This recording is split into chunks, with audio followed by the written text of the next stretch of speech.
Mari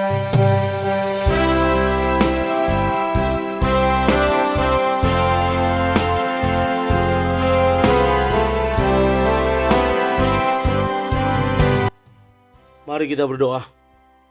Bapa Sorgawi, Bapa yang kami sembah dalam nama anak-Mu Tuhan Yesus, sungguh kami sangat bersyukur, berterima kasih kepadamu Bapa untuk segala kasih dan kebaikan kemurahan Tuhan yang menyertai sepanjang malam istirahat kami.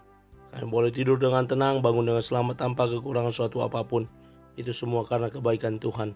Sebelum kami memulai aktivitas kami, izinkan kami untuk bersekutu dengan Tuhan, berdoa, memuji memuliakan nama Tuhan, dan mendengarkan kebenaran firman Tuhan melalui channel YouTube ini. Berbicara bagi kami Tuhan, nyatakan kuasa-Mu, nyatakan isi hati-Mu, karena kami telah siap untuk mendengarkan kebenaran firman Tuhan. Dalam nama Yesus kami sudah berdoa dan mengucap syukur. Amin. Shalom ibu bapak saudara terkasih dalam nama Tuhan kita Yesus. Semangat pagi. Bertemu kembali di channel Rionando Butar-Butar dalam khotbah 5 menit aja atau 5 untuk renungan harian. Renungan pada hari ini saya ambil dari kitab 2 Korintus pasal yang pertama ayat yang ke-10. Demikian kesaksian firman Tuhan.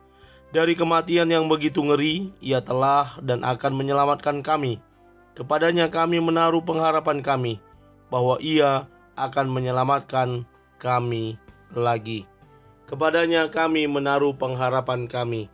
Ibu bapak saudara terkasih dalam nama Tuhan kita Yesus, berbicara tentang pengharapan di dalam Kristus akan keselamatan kita sebagai orang-orang Kristen, sebagai orang-orang percaya yang percaya kepada kematian Kristus di kayu salib, merupakan satu hal yang melekat di dalam karya keselamatan yang dilakukan oleh Kristus Yesus. Dan hal ini pula yang disampaikan oleh Rasul Paulus dalam nats ini.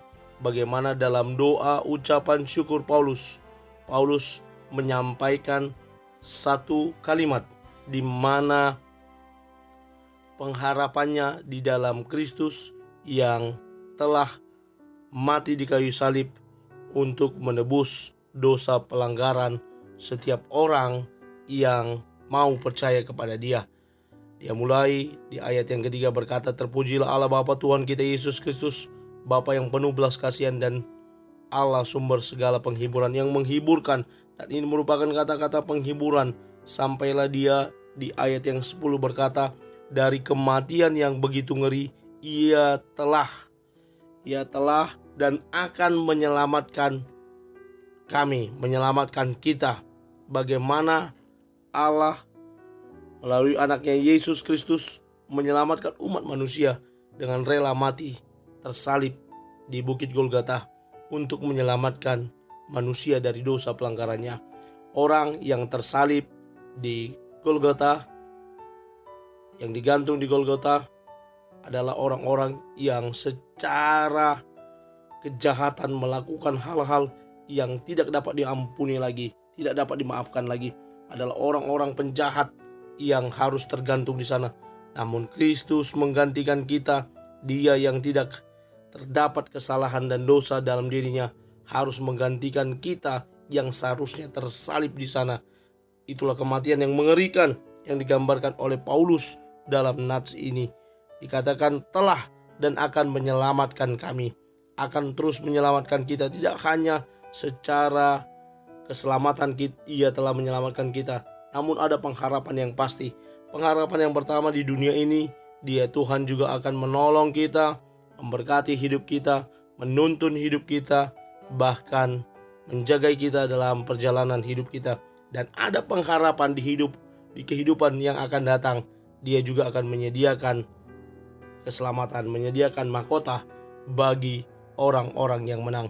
Bagi kita yang menang, yang sampai pada garis finish. Dan percayalah, di kehidupan yang akan datang, kita juga akan beroleh mahkota yang telah disediakan oleh Allah bagi setiap orang yang menang. Itulah pengharapan yang disampaikan oleh Paulus, bahwa kami menaruh pengharapan kami bahwa Ia akan menyelamatkan kami lagi. Ada kata menyelamatkan kami lagi, menyelamatkan dalam hal secara kerohanian dalam kehidupan sehari-hari dan juga kehidupan yang akan datang. Saya mengutip beberapa kata-kata motivasi. Yang pertama dari Edwin Louis Cole, Pengharapan adalah atmosfer dari keajaiban. Hanya orang-orang yang berharap yang akan memperoleh keajaiban, karena ada atmosfer dari keajaiban tersebut yang akan dirasakan oleh orang-orang yang berharap. Desi M. Destiani, seorang penulis, berkata, sukacita dan pengharapan adalah obat. Orang yang bersukacita, orang yang berharap, memiliki obat yang kuat untuk menanti sesuatu hal yang diharapkan.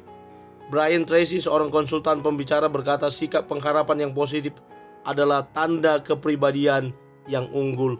Kita adalah pribadi-pribadi yang unggul menurut Brian Tracy jika kita memiliki sikap pengharapan yang positif. Karena itu, mari terus berharap kepada Tuhan bahwa Ia akan menyelamatkan hidup kita dan tidak akan membiarkan kita sendiri menjalani hidup ini. Amin. Kita bersatu dalam doa.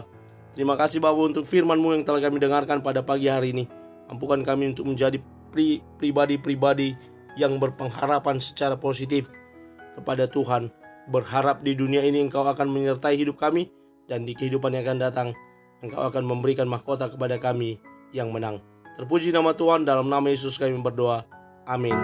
Selamat beraktivitas. Tuhan Yesus memberkati. Shalom.